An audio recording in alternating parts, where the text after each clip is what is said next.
Good evening, beloved brothers and sisters in Yeshua Messiah. This is Linda Rose Spiritsong. I will be doing part 4 of Thy Hidden Ones, Union with Messiah, traced in the Song of Songs by Jessie Penn. I will be reading from chapter 13 to chapter 15. Let us begin. He that loseth his life, loseth it, and he that hateth his life in this world shall keep it unto life eternal. John 12:25. The shrinking soul's reply. I have put off my coat. How shall I put it on? I have washed my feet. How shall I defile them? That's Song of Songs, chapter 5, verse 3. It was such a strange call and revelation of the Master Yeshua. The vision breaks upon the soul as to all that it will mean. When he was on earth as the man of sorrows, there was no beauty to make others desire him. He hid, as it were, his face. Isaiah 53:3. That is the outflashing of his inward glory, so that men hid their faces from him. He was despised. He was esteemed to be smitten by Elohim and afflicted. It has been said that all martyrs have looked mean in their martyrdom. If the cross was stripped of the glory that centuries of worship have thrown around it, we would see more clearly its shame and the depths of Messiah's humiliation. It was a blow to the disciples to be identified with their master in his hour of shame, and they could not imagine such a development of events, even though he had such said that he would be delivered into the hands of men. In spite of all his words, it must have come upon them like a thunderbolt, and we cannot gauge the depths of their terror and despair as they all forsook him and fled. There is a moment also when, in the illumination of the Spirit, all this breaks upon those who seek to follow the Master more fully. And the meaning of conformity to Messiah stands revealed. All preconceived ideas vanish. The soul had thought only of quote-unquote power and glory, and had overlooked his reminder that the servant is not greater than his master, and that the crucified Messiah must have crucified followers. Instinctively, the betrothed one shrinks back, not in the purpose of her will, but in her humanity. Maybe she thinks of her well-beloved and of her testimony to others who have glorified Elohim in her. If she follows him in his path of rejection and sorrow, how can he be shown to others in his glory? She had already thought that he must be made attractive. Moreover, she is indisposed to leave her present experience. She does not know what it may lead to if she accepts his call. Can she not, may she not, abide where she is? She is now, quote-unquote, sought out, and is being used by him as a channel of abundant life to others. His glory is so manifestly resting upon her that weary hearts are attracted to him. May we not reverently refer in this connection to Gethsemane, Listen to the words of him who was, quote unquote, Elohim manifest in the flesh, yet perfect man. In all points tempted like as we are, and hear him say, "Oh, my Father, if it be possible, let this cup pass away from me. Nevertheless, not as I will, but as thou wilt." Matthew 26:39. If she follows him in the pathway of the cross, will these souls still seek her out? What about the offense of the cross? Will the true cross, its real meaning of sacrifice and separation, ever be popular? All these thoughts flash through her mind as she listens to the well-beloved's voice. Note, too, his language to her. He omits the name of bride and calls her sister and friend, dove and perfect. Verse 2. His sister as doing the will of Elohim. His friend because she is in his counsels. His dove as hidden in his side. His perfect one because her heart is wholly his. Does the omission signify that her answer will determine whether or not she understands her calling? Whether or not she will apprehend that for which she has been apprehended by Messiah Yeshua? The Master knoweth. Let us fear to come short of the fullness of his grace. Let us press toward the prize of his high calling. In the soul's reply to the well-beloved, we are also given a hint of the need of a fuller conformity to his death for her own sake. We may discern a little of the my creeping in. It may be unawares. She seems to be appropriating to herself what Elohim has manifested through her, as if it were her own, as if it were something that she had to jealously guard from defilement. She says that she has, quote unquote, put off her coat, reminding us of the action of Elisha when he took hold of his own clothes and rent them prior to his taking up the mantle of Elijah in 2 Kings 2:12, typifying the rending of the garments of the flesh, so that the Spirit of Yahuwah may himself clothe the soul. The betrothed one shrinks back from the call to conformity to the rejected Messiah and replies to her master that she has already been to the cross, quote unquote, put off her coat and laid aside the garments of the old life.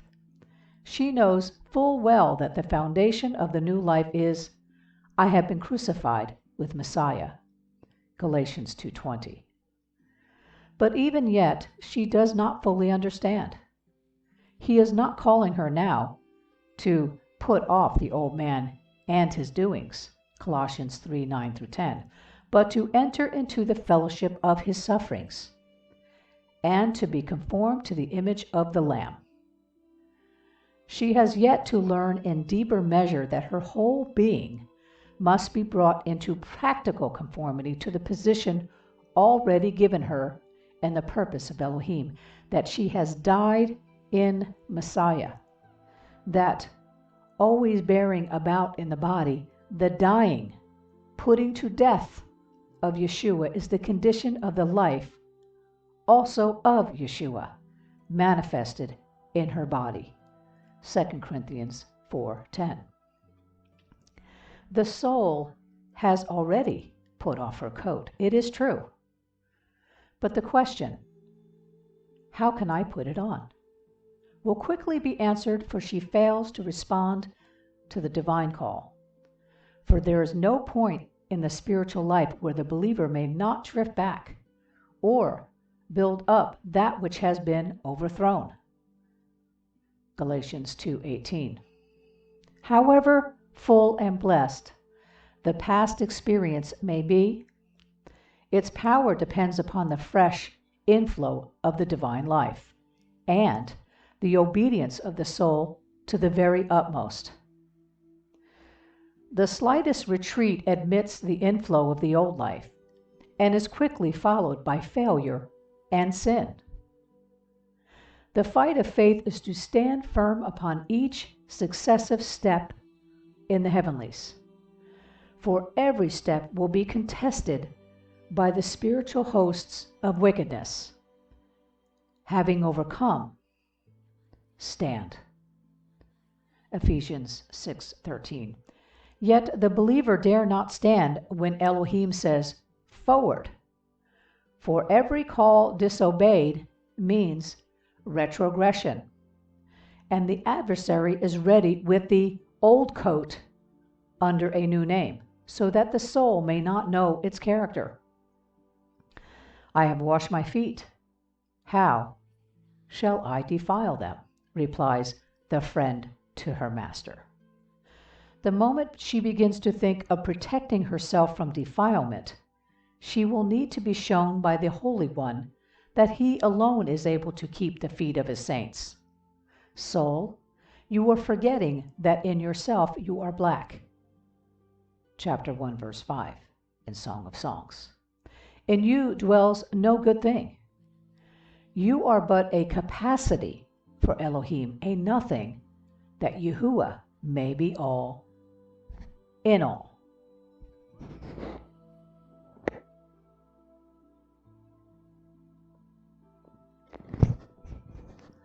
The touch of the pierced hand.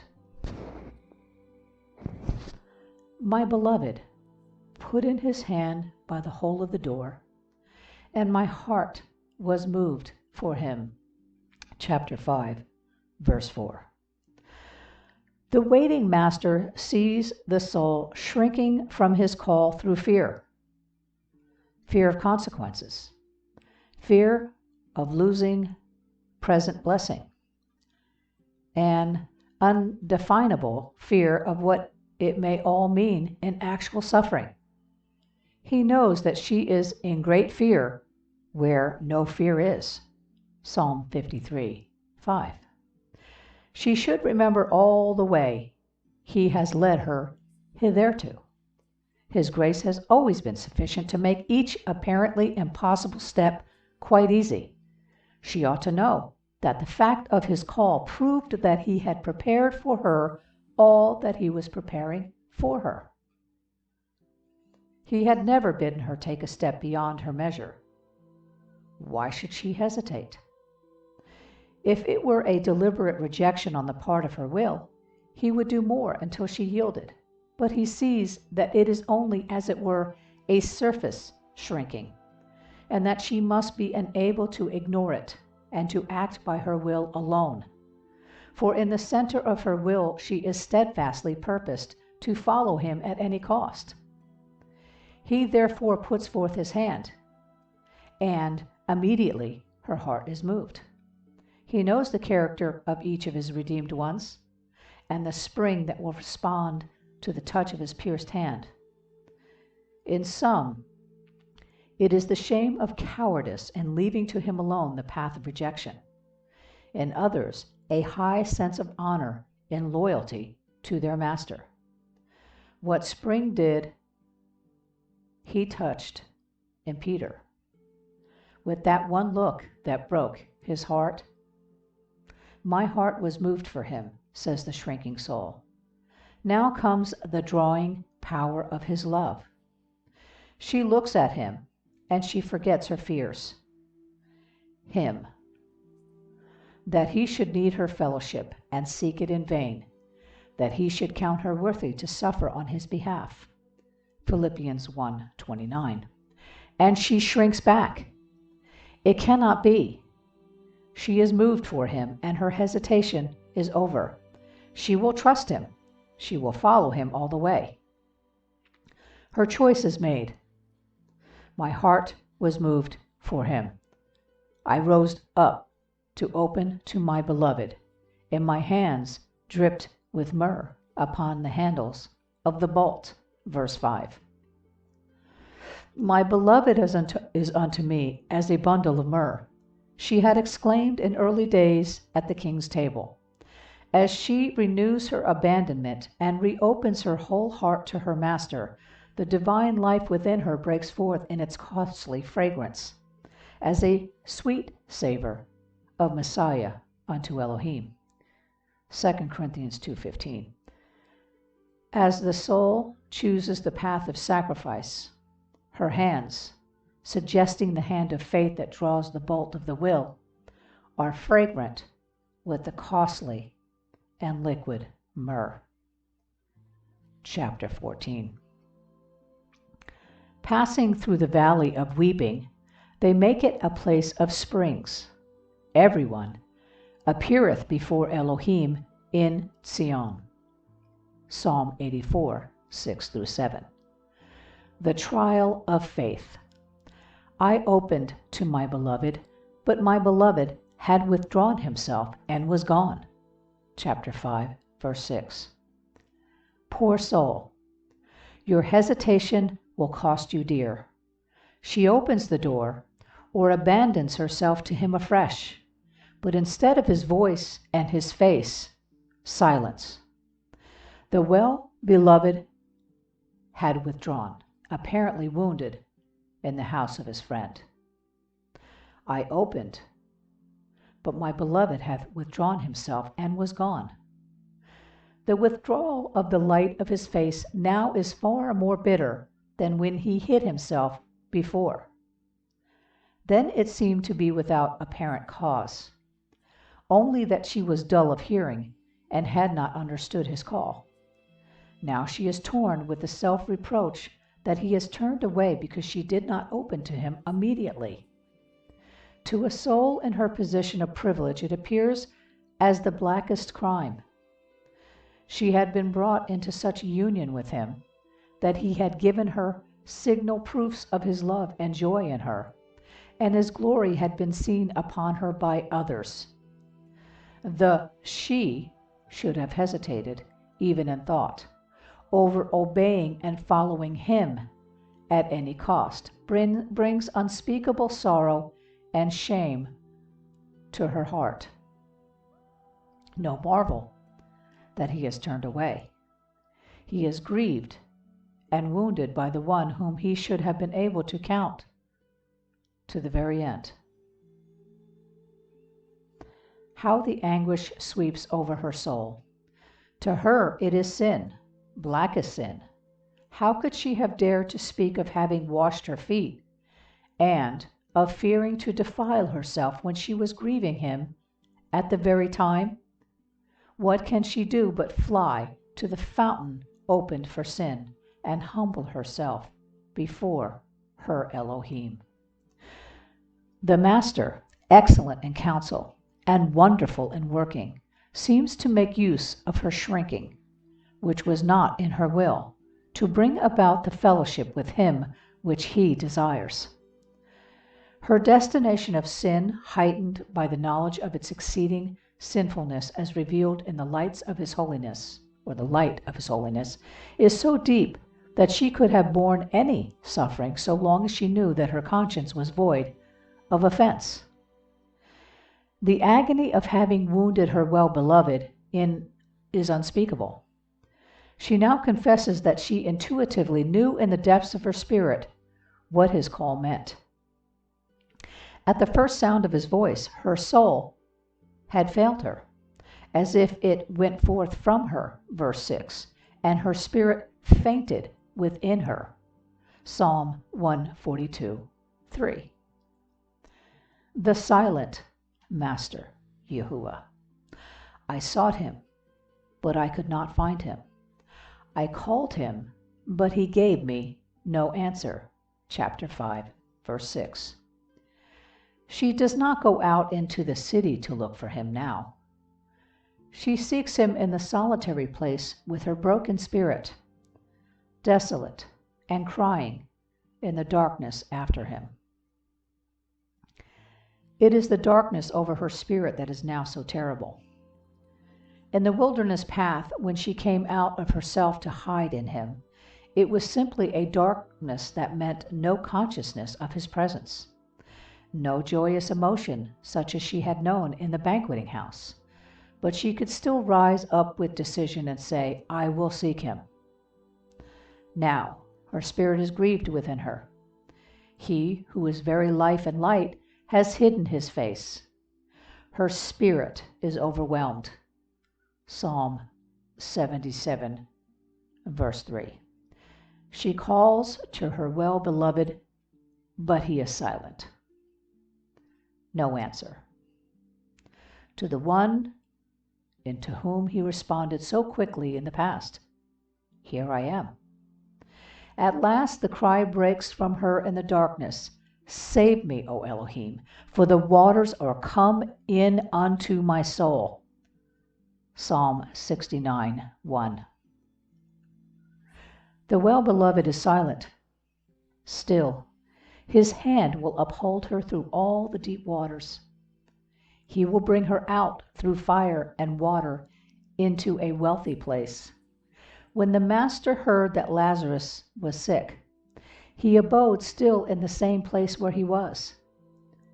He did not move to help the stricken sisters until he could say, "Lazarus is dead." Then he said, "I go, that I may awake him."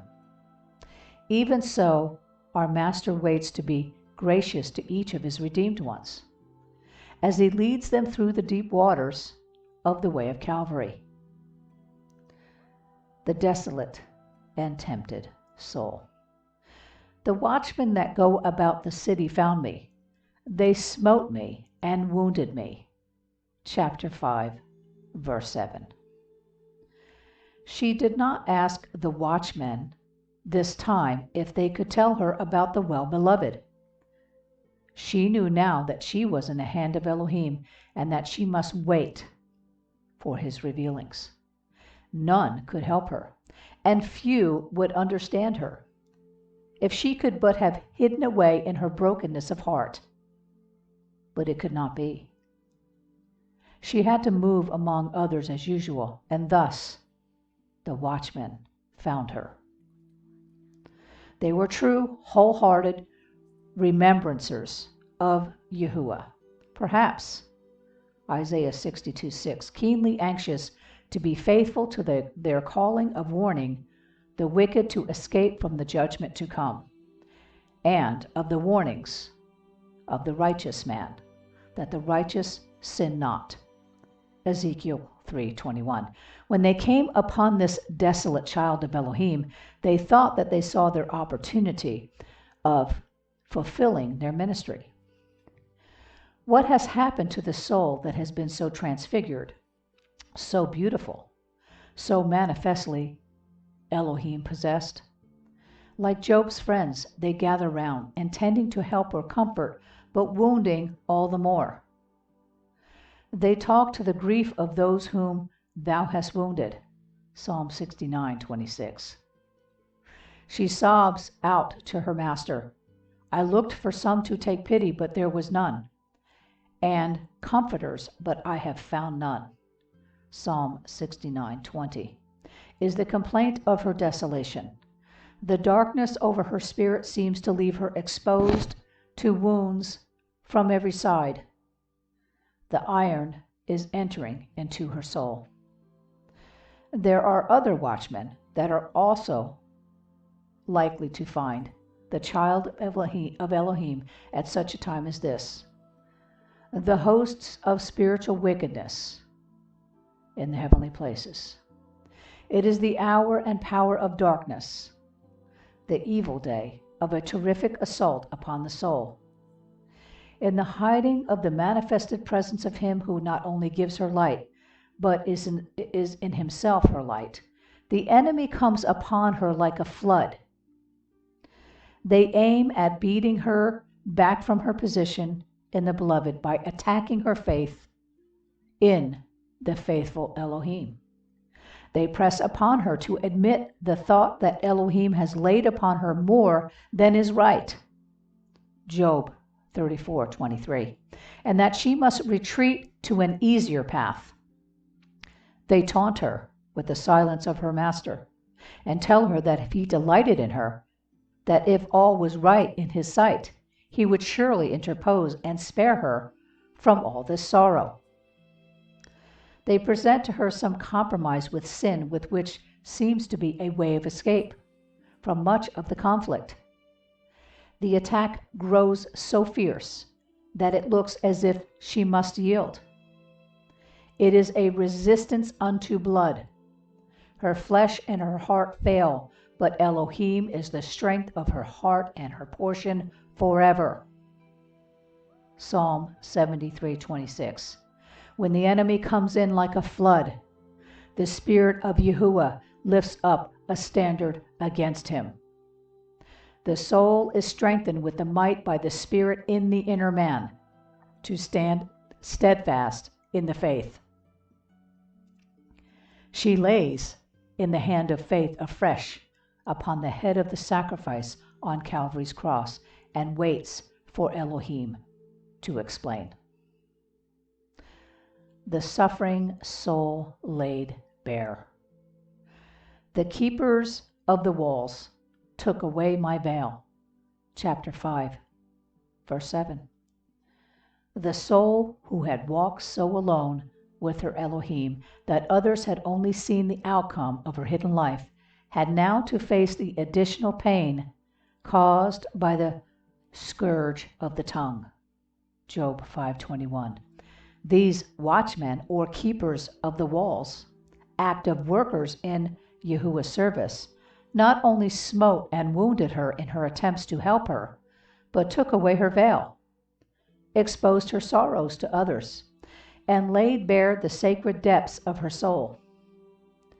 Her sensitive spirit knew that they whispered about her and wholly misjudged the cause of her suffering. They could not know all that had passed in secret between her and the Master. In her anguish, it seemed to her as if her heart had been unveiled to the whole world. The daughters of Yerushalayim, chapter 5, verse 8, had also doubtless tried to help her, but how could they understand? Between the watchmen, the keepers of the walls, and these anxious, kind-hearted, but meddlesome daughters, the poor, desolate soul felt weary and worn. All the waves and billows break over her. She weeps out in the utter loneliness of her spirit. My kinfolk have failed. My familiar friends have forgotten. My inward friends abhor me. They whom I love are turned against me. Have pity upon me, O ye my friends, for the hand of Elohim hath touched me. Job 19, verse 14, 19, and 21. Note, how can this brief passage in the history of the purchased one be said to describe the fellowship with Messiah and his sufferings, when it appears as if all had come upon her because she did not respond quickly to her well-beloved's call? We have seen that her hesitation was not a refusal in the will, but only a shrinking from the pathway of suffering. And we are given but a glimpse into one aspect of what fellowship with Messiah means. Her sharing the likeness of his death is faintly seen in the anguish of her soul at the hiding of the face of her well-beloved. In her desolation of spirit, as she found no comforters, in the hour and power of darkness, as the enemy swept upon her like a flood, with bitter mocking about the faithfulness of her Messiah, Yeshua. The shadow of his cross has come upon her, but only a shadow, a likeness, for he removed the sting of death as he trod the winepress alone, drank the bitter cup of its dregs, and made propitiation for the sins of the people. Not but the shadow of death for his redeemed ones, that they might give him the fellowship he seeks and be conformed to the image of the Lamb. This is the last chapter that I will conclude with, chapter 15. He knoweth the way that I take. When he hath tried me, I shall come forth as gold. Job 23:10. The faithful soul. I adjure you, O daughters of Jerusalem, if ye find my beloved, that you tell him that I am sick with love. Chapter 5, verse 8. In the depths of her humiliation and brokenness, she who is the purchased one of the well-beloved, the joy of his heart, sends a message to him by the daughters of Jerusalem. She entreats them to speak to him for her, that is, if they find him. For their access to his presence is so variable that she cannot be sure when the message will reach him. Will they tell him that he is more precious to her than ever? That the hardness of his love is as sweet to her as all his favors? Will they tell him that she is lovesick in spite of all the strangeness of his dealings and of all that he has permitted to come upon her? When she used this expression before in chapter 2, verse 5 of Song of Songs, it was on account of the unspeakable joy of his manifested presence. That she can use such words now, even when he has appeared to withdraw himself from her, shows us the depth of his work in her and of her union with Yeshua, the Messiah. She has stood the test of the fiery trial. She justifies her Elohim and not herself. She kisses the hand that smites her and glories in the good and acceptable and perfect will of Elohim. Blessed is he whom shall not be offended in me. Matthew 11, verse 6. O faithful heart, this blessedness is yours. You have proven that you do love your master, your Yahuwah, for himself alone. You have proved that you do know your Elohim, and filled with the strength of faith, Romans 4:20, can trust him to do with you as he wills. You have proved by his sustaining grace to the depth of your need that your Elohim is able to make you stand, so that neither the power of darkness nor the misjudgments of the creature can make you doubt your Elohim. You have learned to live in his faithfulness when for a little while you were put to grief in manifold trials. 1 Peter 1:6. The proof of your faith, proved by fire, is more precious to him than gold that perishes, and will be found unto praise and honor at his appearing. 1 Peter 1:7. Praise Yahuwah Elohim. I have to pause on this one. It speaks so much of my life, as I know it speaks to many of you out there in your spiritual journey with the Father, with Yeshua, by the Holy Spirit. The question and testimony of the daughters. What is thy beloved more than another beloved, O thou fairest among women? These daughters, whether they represent professing believers or true children of Elohim, have evidently never had the glorious Yahuwah revealed to them, or they would not have asked the faithful soul such a question. To them, she is still the fairest among women, and they do not at all understand the conflict and sorrow through which she has just passed. They have no conception of her anguish over the least unfaithfulness to Elohim and her fear to grieve him. We see also that the dread of the bridal soul lest her testimony to the beauty of Yahuwah should be marred in the path of fellowship with his sufferings, was groundless. The daughters have seen his glory upon her all the time. His beauty has been revealed through her brokenness. They have seen his humility revealed in her as she reflected him of whom it was written, as a sheep that before her shearers is dumb, yea, he opened not his mouth. Isaiah 53:7. They have marveled at her faithfulness and wondered what her well-beloved could be in himself in order to call forth such devotion as this. The soul's description of the glorious Yahuwah, or Yeshua, Messiah.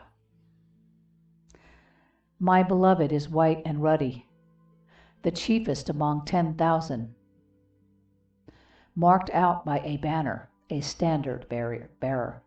Yea, he is altogether lovely.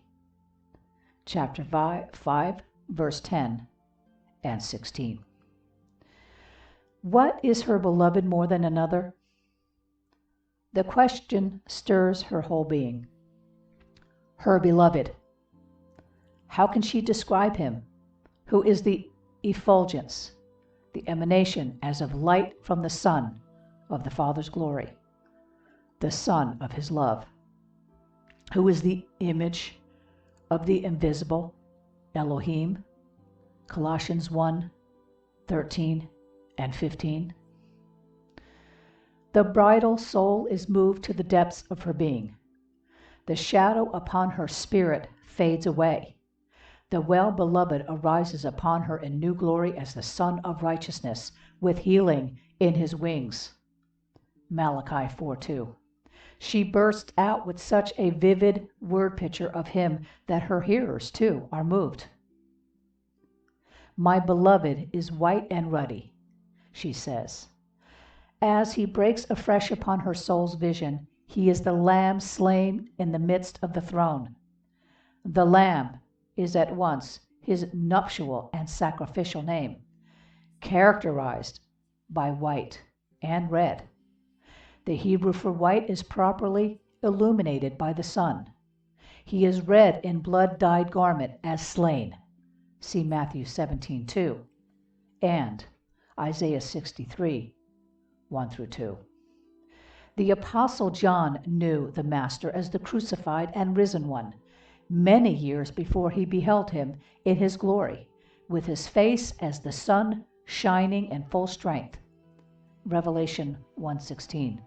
And this was followed by a still further revelation of him, through the door which was opened in heaven, as the Lamb in the midst of the throne. Is this fresh vision of the Master Yeshua that has come to the hidden one, because she has followed on to know him and to be made conformable to his death? It may be so, for she describes him for the first time in the glory of the white light that Ezekiel calls the terrible crystal, which surrounds the throne of Elohim. Yet in the light of heaven, he is ruddy, with the marks of his passion. May we not connect the thought suggested by her words, white and ruddy, and see him there illuminated in the eyes of her heart as the Lamb slain, a standard bearer for all who will follow the Lamb and be conformed to his likeness, the chief among 10,000, the firstborn among many brethren. The faithful soul seems at a loss for language to describe her well-beloved. So she gathers together all that she can conceive of in human beauty to depict her glorious Master, her Savior, Yeshua. He is the one in whom dwells all the fullness of the Elohimness bodily. Therefore, his head is as the most fine gold. Chapter 5, verse 11. She sees him in his ascension as in the dew of his youth, Psalm 110:3. Although he is the Father of eternity, Isaiah 9:6. The same yesterday, today, and unto the ages, therefore. His locks are black as a raven. Chapter 5, verse 11. He is a lamb, having 7 eyes, which are the 7 spirits of Elohim sent forth into all the earth. Revelation 5:6. The one in whom is centered the 7-fold vision and power of Elohim, the Holy Spirit, the Ruach HaKodesh. Therefore his eyes are like doves, sitting by full streams. Chapter 5, verse 12. He is moreover the one, capital O, through whose merits alone can the prayers of all the saints be acceptable to the Father, as they ascend like the perfume of the incense compounded of sweet spices. Therefore his cheeks are as a bed of spices. Chapter 5, verse 13. His words are spirit and life, and every word pure. Therefore his lips are as lilies, dropping liquid myrrh. Chapter 5, verse 13. His hand symbolizes his power in action, the right hand of our Master Yahuwah doeth valiantly. Therefore to his helpless one his hands are as gold. Chapter 5, verse 14. Holy, divine in their skillful working. Her body was prepared by his Father to be his tabernacle on earth, and is likened to Solomon's throne made of ivory. His body is as bright ivory encrusted with sapphires. Chapter 5, verse 14. She sees him standing up with legs as sockets of fine gold. Chapter 5, verse 15. And describes his whole aspect or countenance as majestic and glorious. Yea, she says, he is altogether lovely. Chapter 5, verse 16. The hidden one is beholding, as in a mirror, the glory of the Master, Yahuwah Yahusha, to be transformed into the same image from glory to glory. And she exclaims, "This is my beloved, and this is my friend, O daughters of Yerushalayim." The question of the daughters. Whither is thy beloved gone, that we may seek him with thee? Chapter 6, verse 1. It pleased Elohim to reveal his Son to me that I might preach him. Galatians 1:16, said the Apostle Paul. To preach him is very different to preaching about him, even though his person be the theme. The daughters get a reflected revelation of him as they listen to the words of the faithful soul and say, "Where is he? That we may seek him with thee." The 2 disciples heard him, John, speak, and they followed Yeshua. John 1:37. The soul at rest in the beloved. My beloved is gone down to his garden. I am my beloved's, and my beloved is mine. He feedeth among the lilies. Chapter 6, verse 2 and 3. The first question of the daughters drew the soul out of her sorrows to speak of her well-beloved. It was then that he immediately arose upon her as the Son of Righteousness. Their second question, "Whither is thy beloved gone?" brings her into her true center of rest.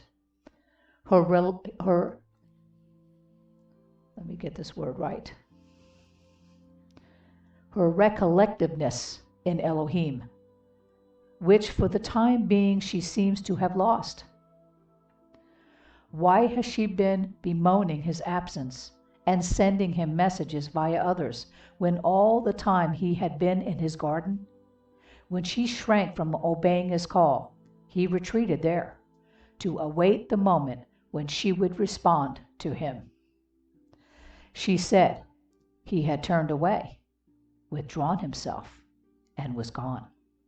He had simply veiled his presence to teach her the cost of withholding anything from such a master, and that there is no other course but to follow the Lamb when once he had obtained entire control of his purchased one.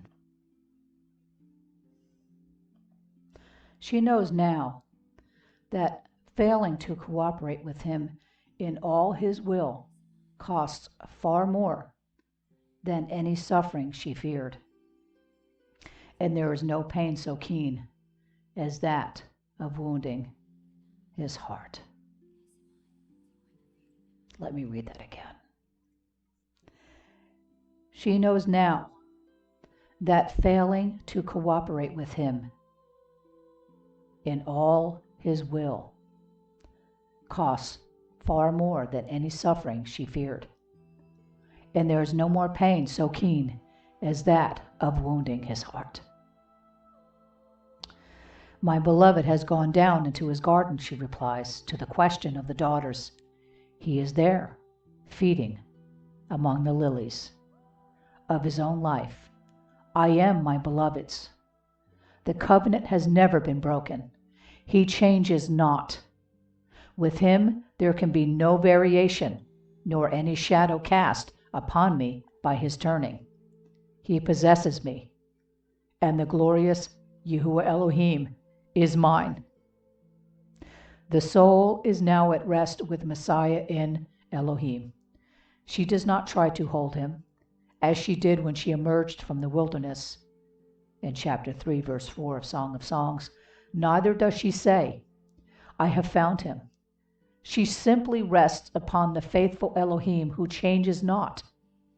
For a little while she thought he was gone, but she has seen him again and knows now that he has been with her all the time.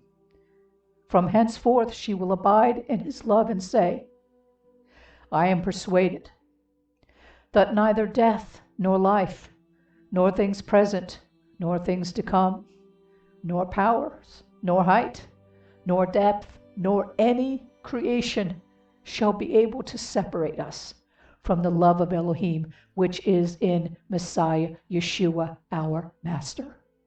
Romans 8:38. This is the secret of abiding with Messiah in the bosom of the Father. To run after him presupposes him as separate from the soul and as yet to be known in oneness of life. This would get her out of the right attitude of faith. Should there come a cloud from some failure to respond to his will, or even some conscious transgression, there should not be feverish seeking, but a quiet resting on the word and on his changeless love.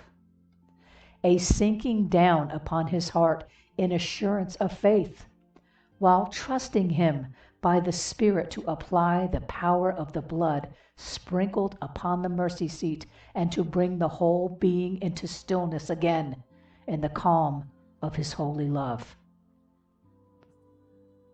Wow. That concludes chapter 15. Right now it's a Selah moment, because that was extremely powerful, because it describes so much of my own journey and where he has brought me, where he's bringing all of us who desire him over all. Oh, beloved,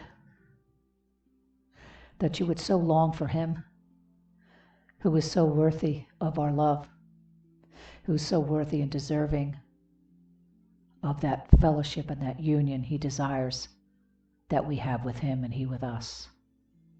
That we would so embrace what it means to share in the fellowship of his sufferings, to become like him in his death so as to attain the resurrection from the dead.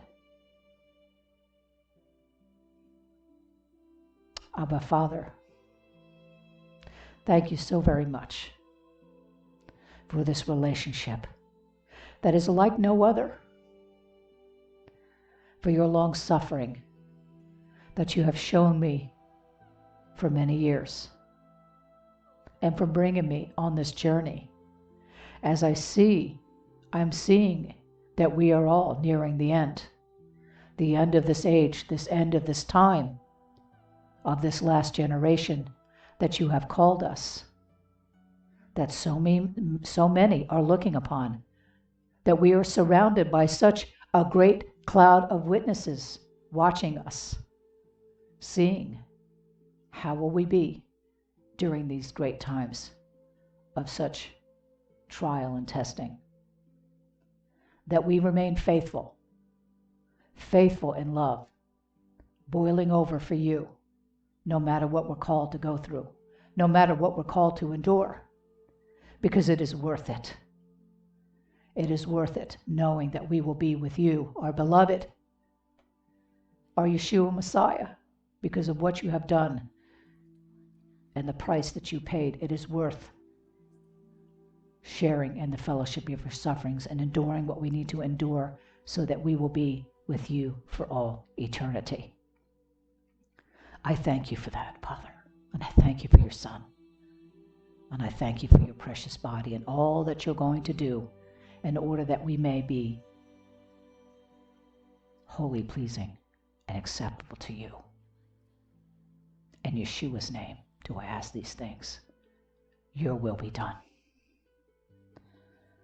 Well, beloved, till we come together again, I bid you all shalom.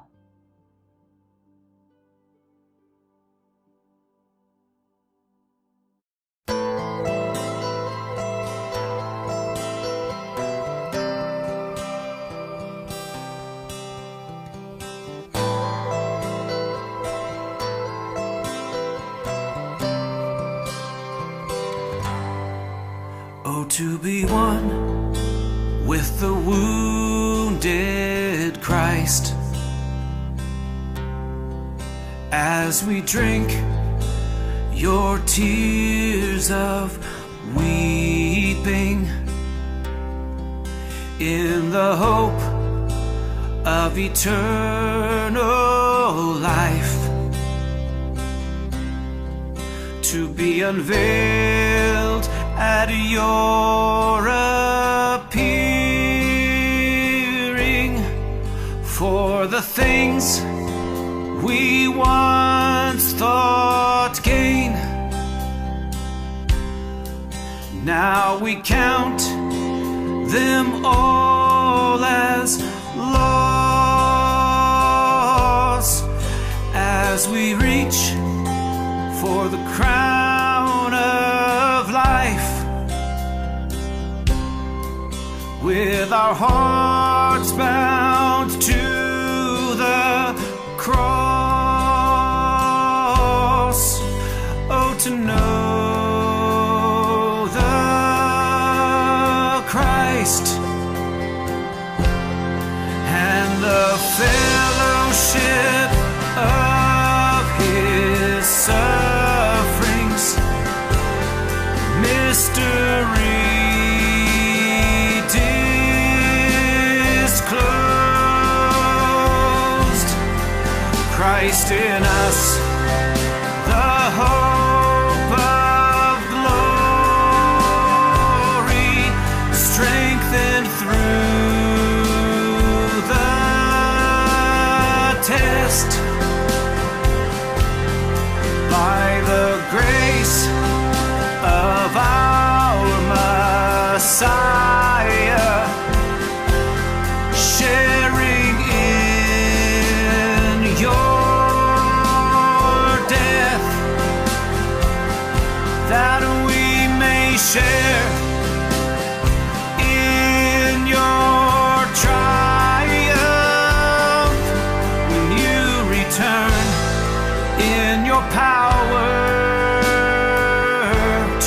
restore all things when you return in your glory as our God and King. So we'll meet you outside the camp, and we'll share the disgrace you bore in the hope of a weight of glory when you come with your reward. So to the rulers of the air, come and make your wisdom known, full of colors manifold, as you make your stripes our own. Oh, to know the Christ and the fellowship of your sufferings, mystery